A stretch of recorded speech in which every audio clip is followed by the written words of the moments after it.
mais um podcast CRM Paraíba. Eu, Cláudio Oreste, vou entrevistar hoje, bater um papo com o Dr. Tiago Lins, oncologista. E o tema vai ser o Dia Mundial do Combate ao Câncer. Dr. Tiago. Olá, Cláudio. Muito obrigado. Agradeço muito o convite. É sempre um prazer conversar sobre o tema, para que a gente traga à população aí mais esclarecimentos, para que a gente não tenha medo sobre o câncer, mas um maior entendimento, que a gente possa ter mais sucesso aí nesse enfrentamento. Eu sou o Tiago Lins Almeida, eu sou médico oncologista clínico, eu sou professor da Universidade Federal da Paraíba, na disciplina de cancerologia, fui diretor-geral do Hospital Napoleão Laureano e atualmente sou assessor técnico-científico da instituição. Tiago, aquela doença que a maioria não gosta de falar o nome, eu queria saber como é que está a perspectiva dela no momento atual. E até essa questão de denomização popular, que o pessoal chama aquela doença. Durante muito tempo, historicamente, evitava-se muito falar sobre o nome câncer, não é? Então, um tumorzinho, aquela doença, aquela ferida, eram sempre denotações para amenizar, tipo um eufemismo, para que a gente pudesse enfrentar melhor a doença. Eu acho que hoje, com a evolução, com o passar do tempo, com melhor comunicação, desmistificou-se bastante o câncer, né? E nós temos mais pessoas falando sobre o câncer, tanto profissionais médicos, professores, a sociedade civil e personalidades também, tanto seja pelo combate, pelo engajamento em combate de ONGs e publicidades, mas também personalidades, sejam artistas ou políticos que também tiveram a sua neoplasia maligna, o seu câncer, e vieram a público falar sobre o enfrentamento do câncer. Então, essa evolução da comunicação trouxe o câncer mais para próximo, o entendimento dele. O compartilhamento de informação ajudou muito a ter um entendimento maior e melhor sobre o câncer em si, né? Deixando essa denomização de lado. Na prática, ainda existem outros mitos relacionados ao câncer? Bastante, né? Existem mitos culturais dos antigos, dos avós, do que trata câncer, o que também causa câncer. Sim. E hoje nós temos os novos mitos, que são as fake news, que também podem contribuir para uma confusão no entendimento do câncer, tanto na sua prevenção quanto no seu tratamento. Vamos começar com a questão alimentar. Muita gente diz que, olha, se você não comer, vai ficar fraco e pode surgir um câncer. O quanto disso a gente pode estar relacionando, de fato, ao surgimento do câncer, com a alimentação adequada? Olha, a grande pergunta é qual é a alimentação adequada, né? Nós sabemos o que é inadequado, por recomendação, esse abuso de consumo de industrializados, de alimentos artificiais e condimentados, a excesso de carne, alcoolismo, o hábito também do etilismo e do tabagismo. E nós temos uma orientação maior hoje de dieta, não como uma fórmula milagrosa, mas uma dieta mais natural da natureza, mais legumes, frutas. Eles têm um entendimento de maior prevenção, tanto para evitar a doença nas pessoas sadias, quanto durante o tratamento daquelas pessoas que tiveram e têm o câncer. E mesmo naquelas que foram tratadas, também uma dieta mais saudável, ela reduz o risco do retorno da doença. Não há uma dieta específica, mas a recomendação de fato mais precisa é manter o índice de massa corpórea abaixo de 25. Do ideal para a pessoa. Então, nesse aspecto, a alimentação natural, sem dúvida, favorece para evitar de maneira mais agressiva algum surgimento. Entretanto, a gente vê que todo mundo sabe que tem que comer saudável e que não é. E essa questão do fast food hoje, em função do tempo, em função de vários argumentos, ela passa a ser mandatória na família, muitas vezes. Essa questão de excessos, consequentemente, pode levar a sobrecarga do organismo, né? Isso. Nós temos uma herança genética onde algumas mutações herdadas podem, de fato, desencadear o câncer, mas são apenas cerca de 10 a 15% de mutações hereditárias que, de fato, se tornarão câncer. As demais, os 85%, né? quase 90%, são de mutações provocadas por nós mesmos durante a vida. Então, são mutações que não são as germinativas, são as mutações somáticas que, pela replicação do hábito tabagismo, etilismo, fast foods, nós podemos ter agressões diárias e contínuas no DNA, e aí, então, teremos um DNA mutado que poderá desenvolver o câncer. Como você muito me falou, assim, é muito difícil escolher uma alimentação. Hoje a alimentação é aquela que é possível na hora que você consegue se alimentar e como você pode comprar alimentação. Se falarmos de alimentos orgânicos, naturais, até nestes mesmos nós não sabemos a origem precisa se são de fato orgânicos e são naturais. Então o que eu converso muito com os pacientes é de fato ter essa orientação do índice de massa corpórea abaixo de 25, ao menos abaixo de 30, e a recomendação de fato muito precisa é hábitos de atividade física diários, 30 minutos, no mínimo 5 vezes por semana. São 2 metas de vida que são muito difíceis também de se atingir.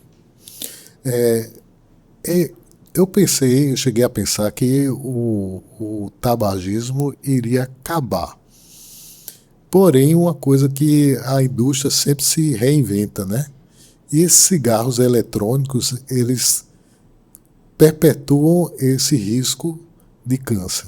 Não é isso? E eu concordo e falo que não é nem a indústria não é um ser físico, né? O próprio homem cria um dano contra ele mesmo. Então nós temos o narguilé e temos o vaping, que é o cigarro eletrônico. Sim. Que estão aí já difundidos na vida dos adolescentes, dos jovens, e que volta a trazer aquele risco do tabagismo prévio. Nós atingimos aí uma prevalência de tabagismo quase 7% apenas na população mundial, mas agora nós observamos esse crescimento. O que podemos ter como consequência é a volta da incidência e um crescimento de casos novos aí de cânceres de pulmão. Isso é muito ruim. Que outras medidas preventivas, de uma certa maneira, além da alimentação, do cuidado físico, a gente pode ter com relação ao câncer, né? A prevenção ela se divide sempre em 3. Né? Uhum. A prevenção primária é a prevenção de evitar os fatores de risco, e esses hábitos são essenciais. Nós temos a prevenção secundária para um diagnóstico precoce e também uma prevenção para a reabilitação daqueles que têm já o diagnóstico. Mas é muito importante ampliar não só a alimentação, mas a atividade física, mas observarmos que nós podemos ter um aconselhamento também de risco hereditário, devido a essas mutações herdadas na família, bem como a realização de exames periódicos para que nós tenhamos um diagnóstico mais precoce. Também é uma prevenção. Se na população mundial nós temos dados estatísticos que o câncer vai existir, se na população brasileira e na paraibana, por exemplo, a paraibana, são 3.500 novos casos de câncer de mama por ano. Então, se eu faço um pool pela população no estado, quase 4 milhões de habitantes, nós temos muitos casos, cerca de 60 mil casos por ano aqui no estado.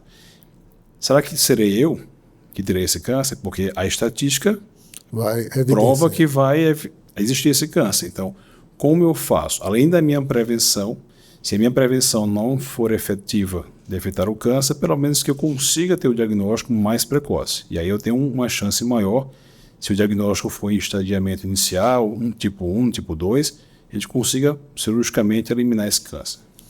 Aproveitando esse gancho, a Angelina Jolie é um caso bem impactante e uma medida radical. Até que ponto esse tipo de medida ele tem impacto, assim, trazendo para a nossa realidade?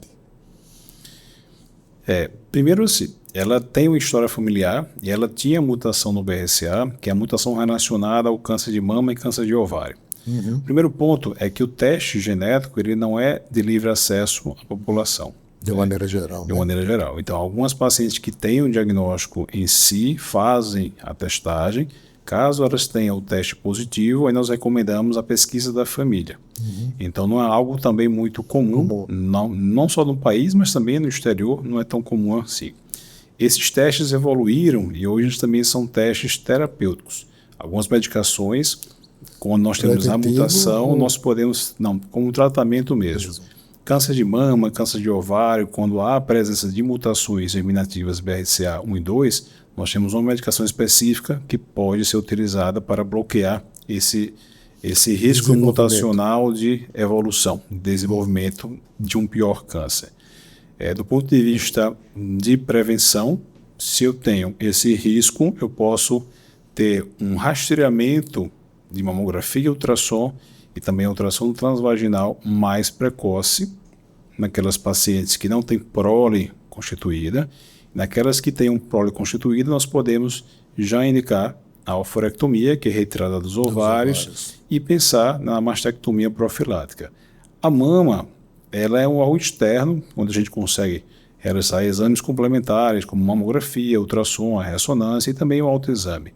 Os ovários, eles são órgãos mais complexos, por serem retroperitoneais, e aí o crescimento é assintomático, é uma doença mais agressiva.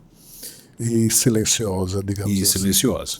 E além disso tem a questão dos hormônios que são produzidos lá, que também traz alterações. Por isso que a indicação de retirar o ovário, retirar a mama, tem que ser muito precisa, analisada no contexto familiar. Criteriosa. Criteriosa.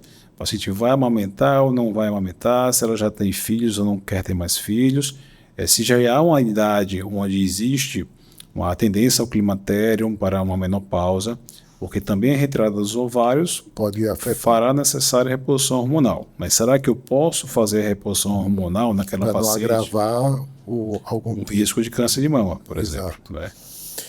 Nesse ponto, isso é em relação à mulher, mas em relação ao homem, o câncer de próstata. Nós também temos a relação da mutação no BRCA para câncer de próstata, também associada ao risco de câncer de pâncreas. Eu acho interessante porque, assim, você sabe que tem um tabu em relação ao homem ao diagnóstico, né? Sim. Que é bem presente em nossa sociedade. A pergunta é, ainda não conseguiram algo que fosse substitutivo para o toque no homem? A transformação da atualidade é realizar a ressonância nuclear magnética, onde não tem radiação e, ao mesmo tempo, nós conseguimos, de forma precisa, localizar as nodulações pontuais na próstata e direcionar, inclusive, a biópsia mais assertiva. Mas, normalmente, vamos dizer que seriam indicados por uma tendência de crescimento do PSA.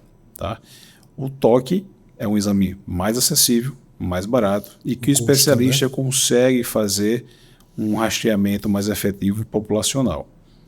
E mais rápido também, porque muitas vezes você fazer uma ressonância, marcar uma ressonância... Precisa marcar a ressonância, guardar o laudo, o resultado. E tem o custo também que isso traz. E somos um país cuja população ela é muito carente ainda, né? E a população também precisa entender, a exemplo da ressonância para a próstata e para a demografia para câncer de mama, que o rastreamento populacional ele é para confirmar que não tem doença. Então, se fizermos um pool de 1.000 mamografias, nós teremos aí entre 3% a 10% de lesões suspeitas. Então, 90% serão mamografias de benignidade, sem qualquer alteração. E aí o custo disso, né? O custo dessa mamografia, porque ela precisa ser efetiva. Seria o custo-benefício. Custo-benefício. Não só de fazer o diagnóstico, mas de salvar vidas. E as pacientes que já têm lesão palpável, mesmo visível, talvez a mamografia não seja tão imprescindível, porque agora o próximo momento é fazer a biópsia. Certo. E isso vem para a próstata. Se fizermos um rastreamento populacional com ressonância, é muito caro, como você falou, é muito difícil o acesso à ressonância. Então, o PSA sérico e o toque ainda são exames mais racionais e práticos. Atuais e práticos. Com relação ao câncer de próstata, a incidência está muito relacionada também à questão hereditária? Existe uma relação hereditária, mas é bem menor quando comparado ao câncer de mama. O que nós temos visto é um aumento do diagnóstico, mas devido ao envelhecimento populacional. Eu digo sempre assim, com relação à hereditariedade, tem uma coisa que muitas vezes pode ser significativa, que é a hipertrofia prostática benigna. Isso. Que qualquer homem, a partir de uma determinada idade, ele vai ter. Exato. Mas não necessariamente significa que ele seja portador de algum câncer. E às vezes confunde mesmo. Meu pai teve um problema de próstata, de uretra, e a pessoa fica com essa ideia, não é isso? Exatamente. A próstata, nós podemos ter a prostatite também, que é a inflamação e a infecção, onde vai ocorrer a elevação do PSA, a hiperplasia prostática benigna e a neoplasia. Por isso que essas três alterações, elas elevam o PSA. E é por isso que o toque é necessário. Ele faz a distinção, no caso, Exato. e orienta, caso necessário, fazer algum exame mais detalhado. Né? E o subtipo do câncer de próstata mais comum é o adenocarcinoma. É o subtipo que eleva o PSA. Existem outros subtipos, como células neuroendócrinas ou mesmo sarcomas que podem surgir na próstata, elas não produzem um PSA. E aí vem mais uma vez a importância do toque prostático. Bom, a gente falou de 2 tipos frequentes de câncer, tanto da mama para a mulher como de próstata para o homem. Do ponto de vista, assim, para a população que está assistindo a gente, de uma maneira geral, quais são os sinais ou sintomas que pode identificar alguma alteração sem que, assim, a princípio a pessoa faça o exame regular, mas que chama a atenção? Nós temos 2 grandes campanhas nacionais e mundiais, que é o Outubro Rosa e Novembro Azul, que fazem um alerta à conscientização desses sinais e sintomas mais prevalentes e de um rastreamento, né? Mas como você bem falou, assim, até o que é mais frequente no país, o que é mais incidente, é o câncer de pele ainda, né? Então, as pessoas que têm alterações de pigmentação cutânea, que tenderão a ter um carcinoma espinocelular ou mesmo um melanoma, elas devem ter o autoexame pessoal, em casa mesmo, no espelho, ou mesmo com o dermatologista, com o médico do posto de saúde, seu médico especialista, e realizar o acompanhamento.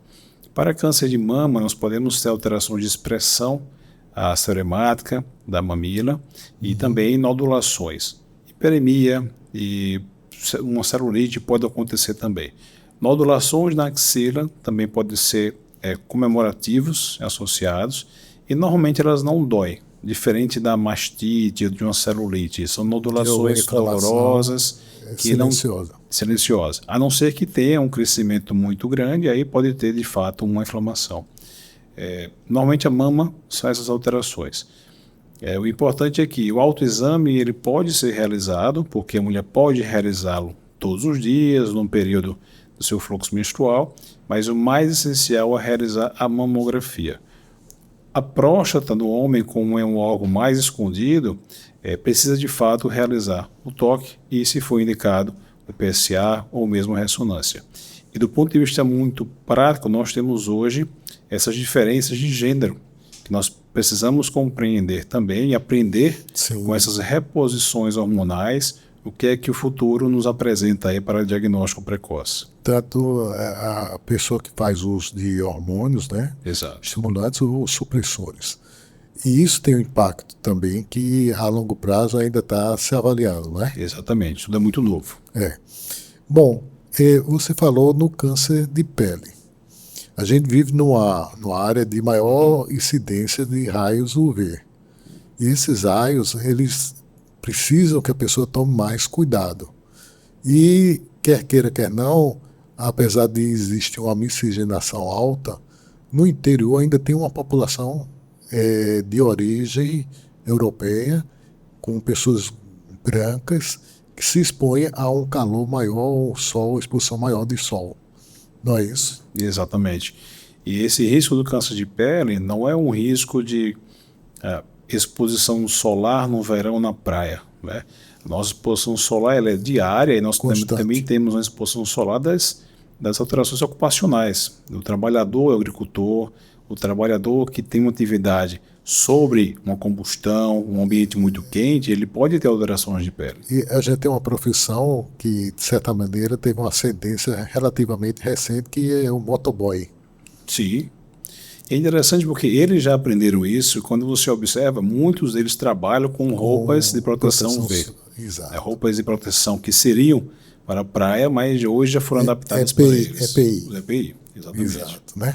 E bem porque se for comparativamente relacionado ao uso de protetor solar, o custo-benefício, talvez, da roupa, ele tem uma garantia maior, não é isso? Exato, exatamente. E a proteção é necessária para essa profissão porque eles fazem o hábito do trabalho em qualquer horário do dia. É diferente de uma exposição solar quando você vai à praia no verão. Eles têm o trabalho dele durante o horário Período comercial. comercial. E, na verdade, não é só isso, pessoal. O gari. E aí tem uma gama de profissões que a gente tem que Exato. informar e orientar a eles se cuidarem, na verdade. Não dá para estar ali junto, né? Exato. É interessante que eu fiz um trabalho, um mestrado, com relação ao uso do protetor solar, mas comparativamente com o uso de tecido. E na pesquisa eu via muitos processos trabalhistas com relação ao descuido da proteção ao sol. E aí com indenizações pesadas. Então é melhor tanto para alívio do bolso daquele empregador, como também para a proteção do seu trabalhador, né? Exatamente. Quando a gente fala muito em câncer, a gente tem o estigma da doença e ao mesmo tempo a preocupação sobre ela, mas a gente tem que entender, como você trouxe aqui, que é uma doença que tira o ser humano de ser economicamente ativo da sociedade, da sua família. Ele tira o cidadão do trabalho dele. E isso também traz outro estigma. Então, quando a gente fala em câncer de pele, não é o câncer de pele só do bronzeamento solar, é também das doenças ocupacionais. Excelente. Tiago, a gente vai dar uma pausazinha para dar continuidade com algumas perguntas interessantes. O bate-papo está muito bom, mas eu gostaria de a gente dar uma pausa para retornar. Pode ser? Com certeza.